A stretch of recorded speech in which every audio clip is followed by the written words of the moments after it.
அதாவது நேத்தே நம்ம சொன்ன மாதிரி இந்த யமுனா அப்படிங்கிற கதாபாத்திரம் பலார் அப்படின்னு வாங்கும் பொழுது துளியளவும் கூட நமக்கு பாவம் வராத அளவுக்கு ஒரு எரிச்சல் தரக்கூடிய கதாபாத்திரமாக இருக்குங்கிறது எந்த அளவுக்கு உண்மையோ அதே அளவுக்கு இந்த குடும்பத்தில் இந்த சாரதாலாம் இருக்காங்கல்ல இவங்க யமுனாவுடைய அம்மா யமுனா காவேரி இவங்களோட அம்மா இவங்கெல்லாம் வந்து ரொம்ப ரைட்டியஸ்ன்னு சொல்லுவாங்க. அதாவது ரொம்ப நல்லவங்களாட்டம் நான் ரொம்ப நியாயமான மாதிரி பேசுறதெல்லாம் எவ்வளோ பெரிய தப்பு. அதாவது நிவின் யமுனாவை கல்யாணம் பண்ணிக்கிறதுக்கு விருப்பமே தெரிவிக்கல. நான் வந்து உங்ககிட்ட நீ ஒழுங்காக படித்து பாஸ் ஆக அதுக்கப்புறமா வேணால் நம்ம கல்யாணம் பண்ணுறதை பற்றி யோசிக்கலான்னு சொல்லி இந்த அவரே என்ன பண்ணார், 50,000 1,00,000 கொண்டு போய் 1,50,000 ஃபீஸ் கட்டி படிக்க வச்சார்.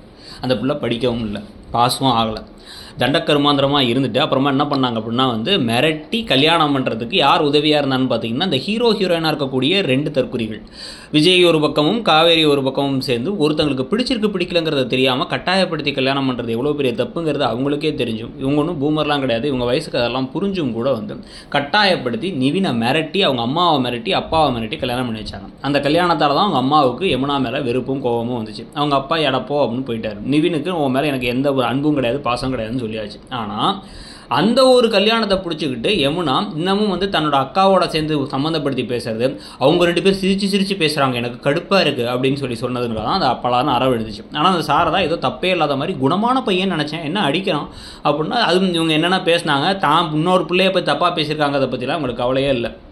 இதனால் உடனே இவர் வந்து நான் கிளம்பி போகிறேன், இதெல்லாம் சண்டை நடந்தால் இன்னும் பெரிய விஷயமா அப்படின்னு வந்து பேசிகிட்டு இருக்க. கங்கா வந்து நீ தான் ஏதோ பேசியிருப்பேன்னு சொல்லிகிட்டு இருக்கும் பொழுது நான் கொண்டு போய் ட்ராப் பண்ண போகிறாரு. இப்போ பாவம் குமரன், அவர் ஒருத்தர் தான் ரொம்ப நல்லவராக இருக்கார். குமரன் கிட்ட வந்து எல்லாம் அவங்களால தான் நான் ரொம்ப டென்ஷன் ஆகிறேன், இந்த நிவினும் காவேரியும் பண்ணுற வேலையால் நிம்மதியாக இருக்க விட மாட்டுறாங்கன்னா அட பைத்தியமே அப்படின்னு நினச்சிட்டாரு அவர். நிவினும் வந்து சாரி கேட்டார், நான் அங்கே நடந்துடக்கூடாது அப்படின்னு சொல்லியாச்சு. இதெல்லாம் ஒரு பக்கம்னா இன்னொரு பக்கம் விஜயும் காவேரியும் காரில் லவ்ஸ் பண்ணிக்கிட்டே வந்துகிட்டு இருக்காங்க. அவங்க வரும்பொழுதே காரில் இருக்கும்போதே குமரன் கால் பண்ணி அவங்க ஒன்றா தான் இருக்காங்கிறத புரிஞ்சுக்கிட்டு வீட்லேயும் போய் சொல்லிடுறாரு.